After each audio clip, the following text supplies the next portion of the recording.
Go ahead, Jonathan. Just to add to that, Ed, and put some perspective into the conversation. We look at several factors. Primarily scale and quality of the labor pool. Mm-hmm. Second is going to be cost.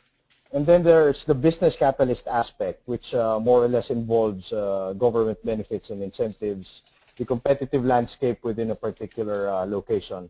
The infrastructure is actually the fourth major aspect that we look at.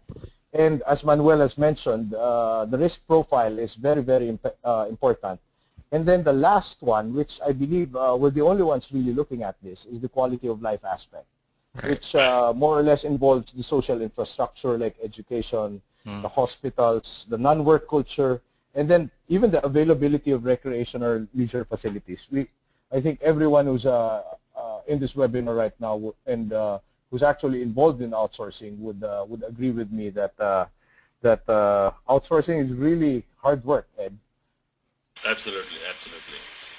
And what about a place like Kuala Lumpur, which is otherwise, commercially, rated very high in terms of its business volume, and the capital of Malaysia. I mean, what are the prospects of Kuala Lumpur? Because one does see Jakarta there, but Kuala Lumpur seems to be, missing the boat.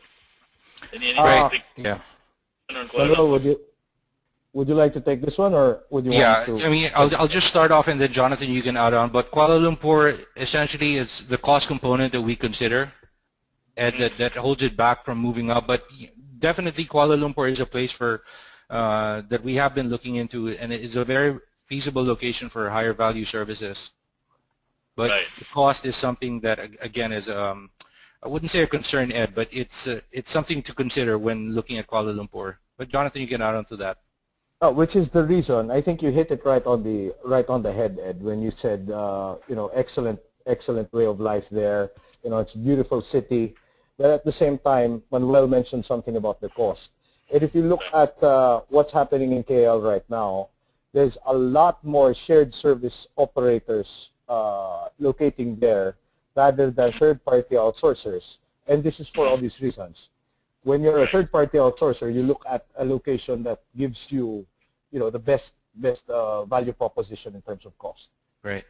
I think one thing that Kuala Lumpur does really, really well is market themselves, and I think that's an advantage of that it has over many of the other Southeast Asian cities as well. That have similar scale, similar capacities, but may have cheaper costs than Kuala Lumpur. But Kuala Lumpur or Malaysia in general is great at marketing themselves for higher value services or for services in general. So it comes up in a lot of people's radars and a lot of analysts' radars. But again, for us, cost is a consideration that we always view when looking at Malaysia. And possibly the same set of reasons would hold true for Singapore also, right? Right. Aside from the fact that there's a strong absence of a scalable talent pool, Ed. Right. So if you look at the contact center business in Singapore right now, you'd be surprised that a great majority are actually coming from the Philippines. Right. Right. Okay. I have another question, which is asking for a very specific data point. I don't know whether you will be able to, whether you would want to give this or not. You definitely have the answer with you, but the question is, what are the fully loaded costs per FTE, in India and in India and Philippines, or what is the kind of difference that we are seeing, going forward? Well, I can't really give you a good round number to that, but I could tell you this. It's a little bit eerie that the rupee and the peso are almost apples to apples. It's basically the same when it comes to cost. Depends on what level of talent that you're looking at, because there are varying degrees in this world of outsourcing. So even when you look at a programmer, for instance, there's going to be at least 2 or 3 levels that you're looking at. So it really depends, from a level 1 perspective, which is a non-tenured programmer, it's almost apples to apples. Yeah, and I mean, we'd be happy to for the person asking or the company asking that question, Ed, Tholons has done extensive work on fully loaded costs across the Asia Pacific region. So this is the type of data that we do have as part of our consulting practice. But yeah, it'd be a little tricky to disclose that at this point, Ed. But we'd be happy to take that offline. I can make that out. Okay. Thanks for the answer. Right. Okay. This question comes up. It's a it's a question that usually comes up. The IP issue with China. Is it a continuing concern, or do you see that the IP environment is improving, or is it more more an issue of perception rather than reality as far as IP is concerned in China? Right, Ed. I mean, that's a very valid question, and it's a question that many of our clients often ask when looking to locate in China. But I think you struck on a very good term there, and a very appropriate term for China, and that is of perception and reality. And I would answer that, and Jonathan can add on to this, and I would say that it's a combination of both. So there are still perceptions of security risk in China, and the reality is that there are still security risks in China. But I think oftentimes it's a cost versus value consideration that many locators in China, many locators look at when viewing China. I mean, are the costs worth it, that they can manage the risks, the security and IP risks? And leading on to that, as more mature providers, service providers, let's say for example Indian providers or American service providers, go into China and infuse the global best practice standards, whether it's an IP or operational best standards or best practices into China, we think that the risk will somehow be mitigated or lessened. And that just makes the value proposition for China even more appealing, Okay. I guess I'll add on to that whatever could happen in China in terms of IP could also happen anywhere else. Right, definitely. But at the same time, I think the key here is really establishing the kind of relationship with your vendor. At the end of the day, technology is going to save us all. There are so many levels of protection that are being done right now, and it depends on what sliver of outsourcing you're actually discussing now.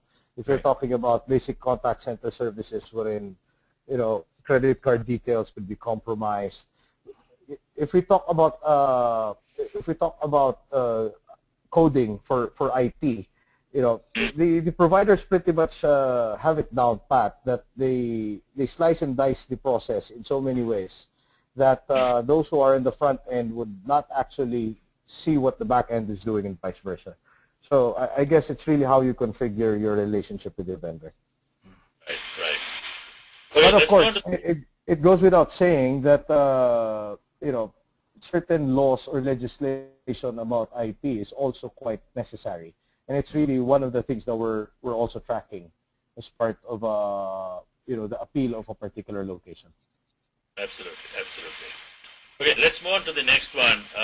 This question, it looks a bit broad to me, but I think it has been asked in the context of Asia, and it might refer to. I mean, that's my guess. It might refer to one of the established locations. The question is, what is the best location in terms of local management professionals? And I guess what the person asking the question, what she means is project management talent and program management talent and stuff like that. So what is the best location in terms of local management professionals and local talent?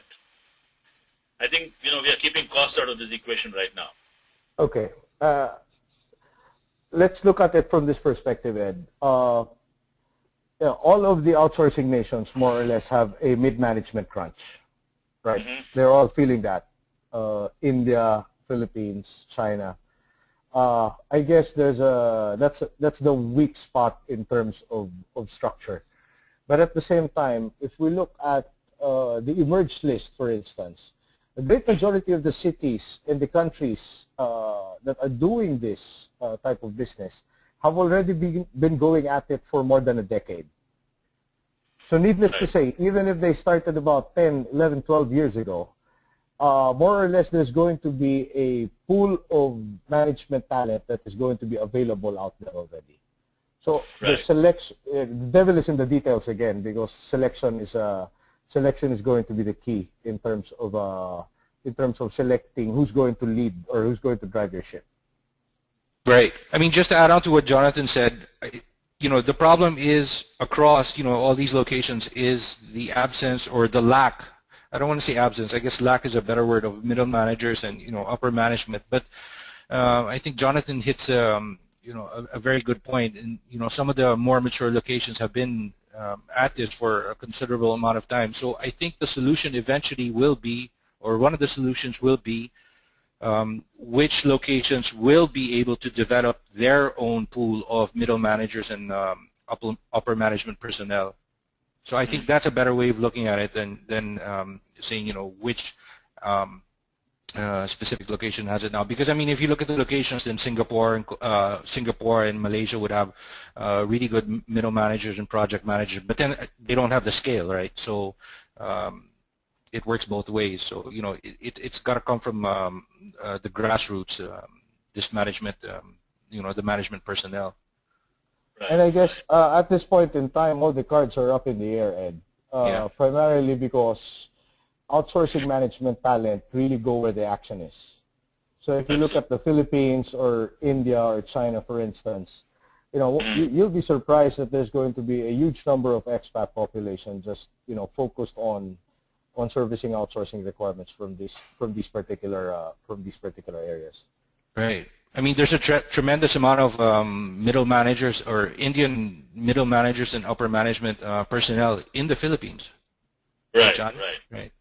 And if cost is not going to be a consideration, that's going to be a very good solution to that. Right. So wherever the outsourcing work is going to move, the talent is also going to move across countries. Right. Yeah, but then again, Ed, I mean, we have to take that into context. I mean, that's not going in context, right? Because that's not going to be the long-term solution. I mean, it's a stopgap. Skews your cost stack, right? Yeah. Right. Your bottom line gets skewed, as you bring in more expatriates, to your operation. So it's got to come from the ground up, really. Right.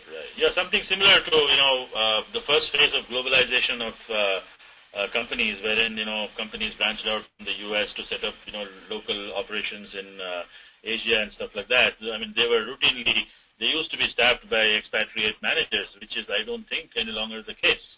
Right. Yeah. Okay. Just one last question from my side. I would want Jonathan to put some color on Philippines. Has got very well positioned as a BPO destination. Now, what has been happening on the IT services front as far as Philippines is concerned? Because one also sees quite a bit of movement as far as IT services is concerned. So, what are the kind of IT services that Philippines is very well positioned to handle, and what's the overall picture there? Well, I oftentimes say, every time I get asked the same question in some of my speaking engagements, Ed, that the greatest strength of the Philippines is also its greatest weakness. It's known to be a very strong voice destination, and people don't actually believe that there's a lot of applications and software development that's happening in the Philippines. One of the issues that we have is actually holding on to talent. The Philippines produces, excellent talent in terms of ITO, but I hate to use the word temptation, but the opportunities to actually go elsewhere and practice this skill somewhere else is so strong that somehow it has adversely affected the talent pool. Now we are all aware that ITO basically has a higher billing yield than traditional voice BPO, and Philippines